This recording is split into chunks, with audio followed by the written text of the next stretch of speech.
കൂട്ടുകാരെ, ഇന്ന് ഇതേപോലെയുള്ള ഒരു അടിപൊളി മത്തിക്കറിയാണ് തയ്യാറാക്കുന്നത്. അപ്പോൾ വീഡിയോയിലേക്ക് പോകാം. കൂട്ടുകാരെ, സെലം ബ്ലോസിലേക്ക് സ്വാഗതം. ഇന്ന് ഇതേപോലെ 1 കിലോ മത്തി എടുത്തിട്ടുണ്ട്. അപ്പോൾ ഇത് വെച്ചുള്ള ഒരു റെസിപ്പി നോക്കാം. തനി നാടൻ കറിയാണ്, പക്ഷെ കുറച്ച് വ്യത്യാസമുണ്ട്. അപ്പോൾ വീഡിയോയിലേക്ക് പോകാം.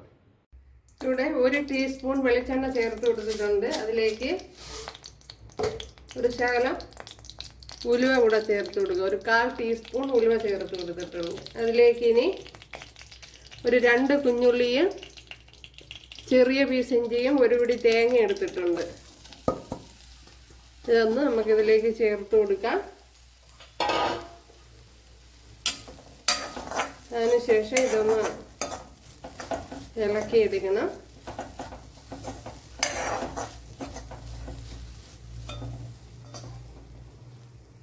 കുറച്ച് കറി ലീവ്സ് കൂടെ ചേർത്ത് കൊടുക്കാം. കണ്ടല്ലോ, നമ്മുടെ തേങ്ങയൊക്കെ ഇവിടെ നല്ലതുപോലെ മൂത്ത് വന്നിട്ടുണ്ട്. ഞാൻ ഇവിടെ തീ ഓഫ് ചെയ്തിട്ടുണ്ട്. ഇനി ഇതിലേക്ക്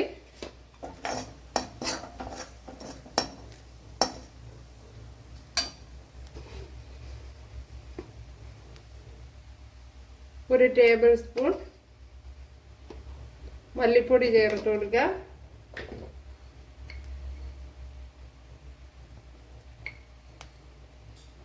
രണ്ട് ടേബിൾ സ്പൂൺ മുളക് പൊടി ചേർത്ത് കൊടുക്കുക. അതും കൂടെ ചേർത്ത് കൊടുത്തൊന്ന് മൂപ്പിച്ചെടുക്കണം. തീ ഞാൻ ഇപ്പോൾ ഓഫ് ചെയ്തിട്ടിട്ടുണ്ട്.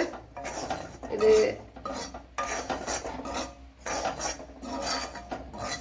ചട്ടി ചൂട് നിൽക്കുന്ന ചട്ടി ആയതുകൊണ്ടാണ് ഞാൻ ഓഫാക്കിയത്.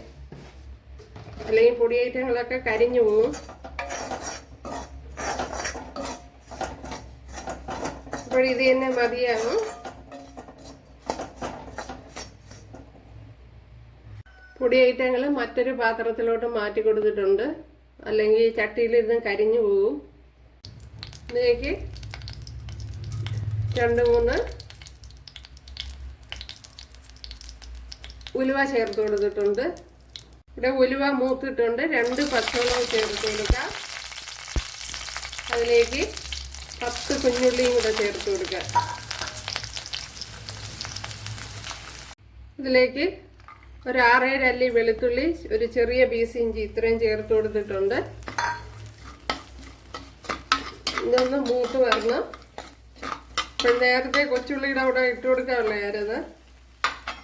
അത് ഞാൻ കൊച്ചുള്ളി നല്ല മൂത്ത് വന്നുകൊണ്ട് അത് ഞാൻ മാറ്റിയിട്ടുണ്ട്. ഇനിയും വെളുത്തുള്ളി ഇഞ്ചി ഒന്ന് മൂത്തതിന് ശേഷം ഇനി ഇതിലേക്ക് നേരത്തെ മൂത്ത് വന്ന കൊച്ചുള്ളിയൊക്കെ ചേർത്ത് കൊടുക്കുക. അപ്പോൾ ആദ്യമേ ചേർത്ത് കൊടുക്കേണ്ടതായിരുന്നു, അല്ലെങ്കിൽ കൊച്ചുള്ളിയുടെ കൂടെ വെളുത്തുള്ളി ഇഞ്ചിയും ചേർത്ത് കൊടുക്കേണ്ടതായിരുന്നു. അപ്പോൾ ഞാൻ കട്ട് ചെയ്ത് തീർന്നില്ലായിരുന്നു. ഇനി ഇതിലേക്ക് വലിയൊരു തക്കാളിപ്പഴം ചേർത്ത് കൊടുക്കുക. ഈ തക്കാളിപ്പഴം ഒന്ന് വെന്ത് ഉടഞ്ഞു വരണം.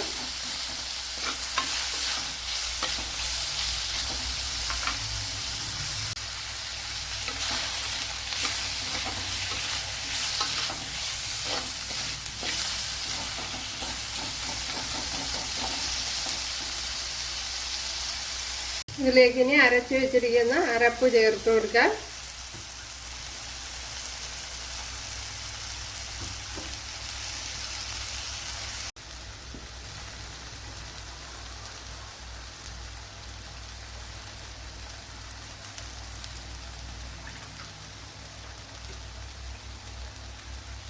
ഇനി മിക്സിയുടെ ജാറ് കഴുകി ഒഴിച്ചു കൊടുക്കാം.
ഇതിലേക്ക് കുറച്ച് പുളിവെള്ളം കൂടെ ചേർത്ത് കൊടുക്കാം.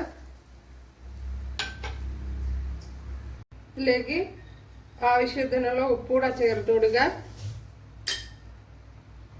നല്ലതുപോലെ തിളച്ച് വന്നിട്ടുണ്ട്. ഇതിലേക്ക് നമ്മുടെ മത്തി ചേർത്ത് കൊടുക്കാം. കണ്ടല്ല, നമ്മുടെ മത്തി എല്ലാം ചേർത്ത് കൊടുത്തിട്ടുണ്ട്. ഇനി ഒന്ന് അടച്ചു കൊടുക്കണം. നമ്മുടെ മത്തിക്കറി ഉണ്ടല്ലേ, അടിപൊളി. എപ്പോഴും നല്ലപോലെ വറ്റി കുറി വന്നിട്ടുണ്ട്. അതേപോലെ നല്ല ചാറോടുകൂടി തന്നെ കിട്ടിയിട്ടുണ്ട് ഉണ്ടല്ലേ. ഇനി ഇതിന് ചെറുതായിട്ടൊന്ന് കടുക് താളിച്ച് കൊടുക്കണം. ഇവിടെ കടുക് പൊട്ടിയിട്ടുണ്ട്. അതിലേക്ക് കുറച്ച് കുഞ്ഞുള്ളി ചേർത്ത് കൊടുക്കാം.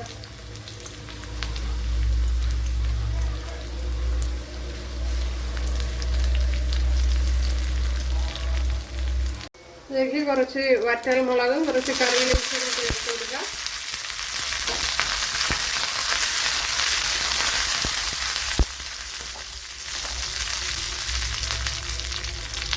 നമ്മുടെ കറിയിലേക്ക് ചേർത്ത് കൊടുത്തിട്ടുണ്ട്. കണ്ടല്ലേ, അടിപൊളിയാണ്, ഒരു രക്ഷയില്ല, നല്ല ടേസ്റ്റ് ഉണ്ട്.